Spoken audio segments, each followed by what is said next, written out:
नमस्कार दोस्तों, जैसा कि हम सभी जानते हैं कि हमें 9वें सप्ताह में भाषा का शाब्दिक आकलन करना है, जिसके लिए हमें पीडीएफ में विभाग के द्वारा भेजा गया है आकलन प्रपत्र और दूसरा है ट्रैकर। हमको इस आकलन प्रपत्र के द्वारा बच्चों से आकलन करके ट्रैकर में भरना है। आइए देखें कि कैसे हम आकलन करेंगे।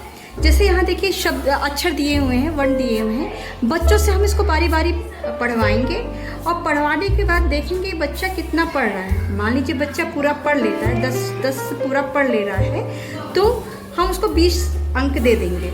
अगर नहीं, 2 है अंक। जितना बच्चा अगर 5 अंक पढ़ता है तो 10 अंक, 6 अंक करता है तो 12 अंक, ऐसे ही हम उसको अंक देंगे।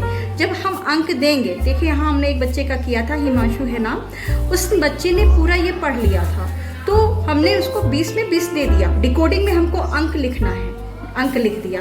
फिर यहाँ शब्द आ गए। बच्चों से मैंने जब पढ़वाया तो इसमें देखिए आपके 20 शब्द है, हर शब्द 1-1 अंक है। जितना बच्चा शब्द पढ़ता चला जाएगा वो उस पर 1-1 नंबर हम देते जाएंगे। जैसे बच्चे ने पढ़ा था, 18 शब्द पढ़ लिए थे सही, तो मैंने उससे 18 दे दिया। ठीक है, अब ये 38 नंबर हो गए। अगर ये 38 नंबर हो जाते हैं, दैट मीन्स 50% से अधिक हैं। यानी देखिए 50% यानी कि पूर्णांक आपका 40 हो गया। अगर हम 40 में 20 नंबर से अधिक पाते हैं तो हमारा वो समूह 2 में जाएगा। और 20 नंबर से अगर वो बच्चा कम पा रहा है, जैसे 40 पूर्णांक है, अगर 20 से कम पा रहा है तो वो समूह 1 में जाएगा। जैसे मैंने समित का किया था, तो समित ने 5 इसमें से पढ़ा था और 7 इसमें से पढ़ा था।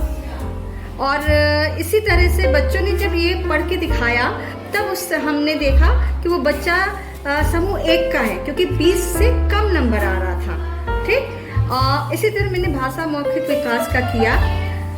हिमांशु से मैं कुछ प्रश्न पूछा है, जैसे आप स्कूल से आते समय ने क्या देखा या आपके घर में कौन कौन रहते हैं, तो उस बच्चे ने इन प्रश्नों के अच्छे से उत्तर दिए थे समझ करके।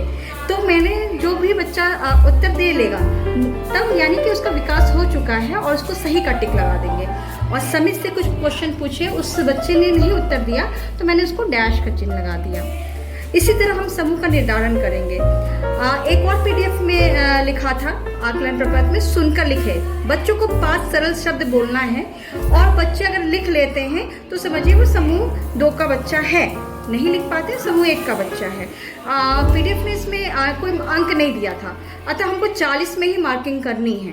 ठीक, जब बच्चों का हम लोग निर्धारण कर लेंगे तो जैसे देखिए अभी हम करेंगे, तो उसके बाद कुछ बच्चों का मैंने किया, तो जो बच्चा समूह 1 का था उसको समूह 1 में लिख देंगे और समूह 1 के बच्चों के साथ हमको रेमेडियल करना है। इसका पीडीएफ आया हुआ है, हमको उसमें देख करके पुनरावृत्ति कराना है। हमको उपचारात्मक शिक्षण चलाना है और समूह 2 के बच्चे जिनको सब आ रहा है उनको पुनरावृत्ति कराना है। ठीक, हम ऐसे ही डिसाइड करेंगे अंक के द्वारा। जिस बच्चों का 50% से अधिक होगा वो समूह 2 में जाएंगे और जिसका 50 से कम होगा वो समूह 1 में जाएंगे। जैसे हम कक्षा 1 का शाब्दिक आकलन किए हैं, ऐसे ही कक्षा 2 और 3 का भी होगा। पीडीएफ में अलग अलग शाब्दिक आकलन प्रपत्र कक्षा 2 और 3 के दिए हैं, उनको ऐसे उतार लेंगे और बच्चों का नाम ट्रैकर सबके लिए एक ही होगा। 1, 2, 3 के लिए ट्रैकर ऐसे ही बनेगा और प्रोसेस भी सेम रहेगा। बस आपका आकलन प्रपत्र 2 और 3 में अलग अलग होंगे। धन्यवाद आप सभी का।